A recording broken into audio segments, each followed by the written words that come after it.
Chapter-1 of From Passion to Peace by James Allen. Chapter-1. Passion.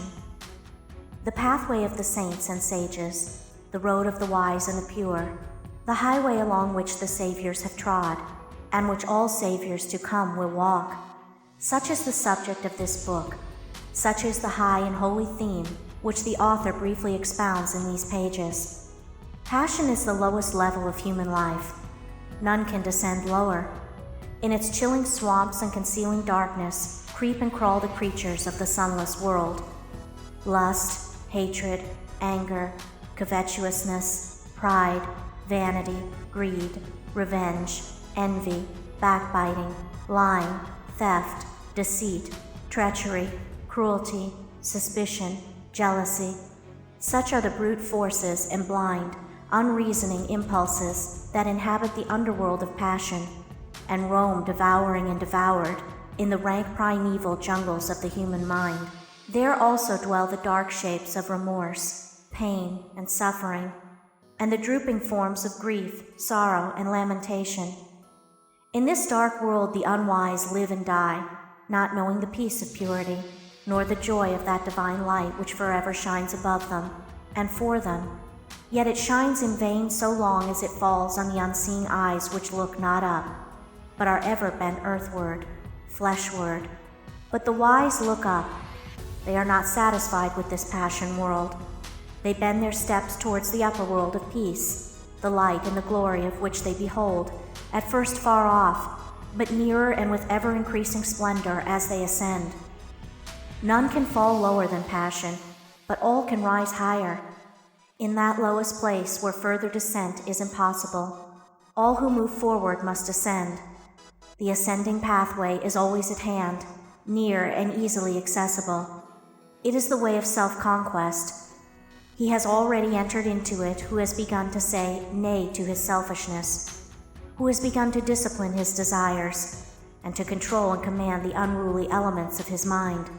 Passion is the arch-enemy of mankind, the slayer of happiness, the opposite and enemy of peace. From it proceeds all that defiles and destroys. It is the source of misery and the promulgator of mischief and disaster. The inner world of selfishness is rooted in ignorance, ignorance of divine law, of divine goodness, ignorance of the pure way and the peaceful path. Passion is dark, and it thrives and flourishes in spiritual darkness. It cannot enter the regions of spiritual light. In the enlightened mind, the darkness of ignorance is destroyed. In the pure heart, there is no place for passion. Passion in all its forms is a mental thirst, a fever, a torturing unrest. As a fire consumes a magnificent building, reducing it to a heap of unsightly ashes, so are men consumed by the flames of passions, and their deeds and works fall and perish. If one would find peace, he must come out of passion.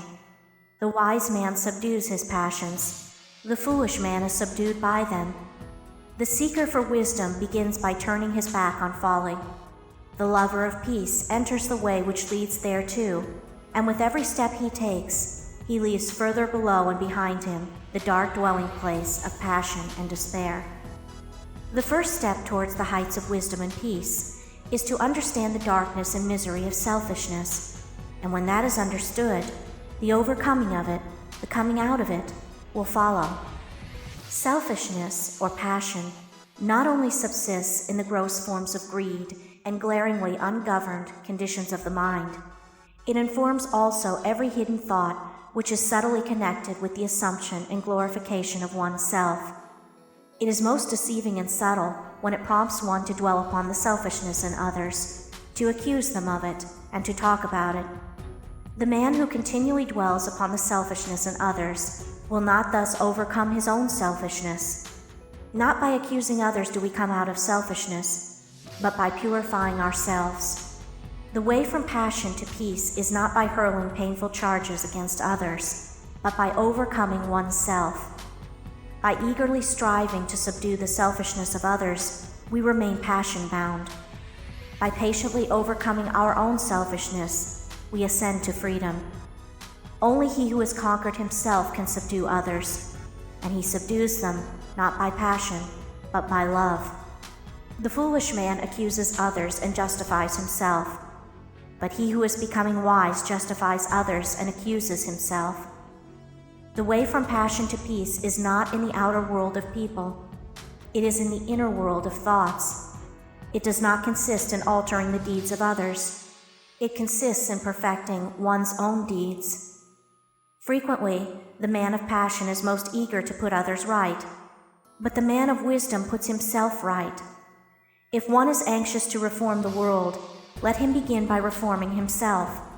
The reformation of self does not end with the elimination of the sensual elements only. That is its beginning. It ends only when every vain thought and selfish aim is overcome. Short of perfect purity and wisdom, there is still some form of self-slavery or folly which needs to be conquered. Passion is at the base of the structure of life. Peace is at its crown and summit. Without passion to begin with, there would be no power to work with, and no achievement to end with. Passion represents power, but power misdirected, power producing hurt instead of happiness. Its forces, while instruments of destruction in the hands of the foolish, are instruments of preservation in the hands of the wise. When curbed and concentrated and beneficially directed, they represent working energy. Passion is the flaming sword which guards the gates of paradise. It shuts out and destroys the foolish. It admits and preserves the wise.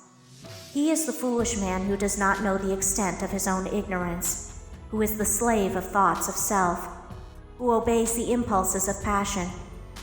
He is the wise man who knows his own ignorance, who understands the emptiness of selfish thoughts, who masters the impulses of passion.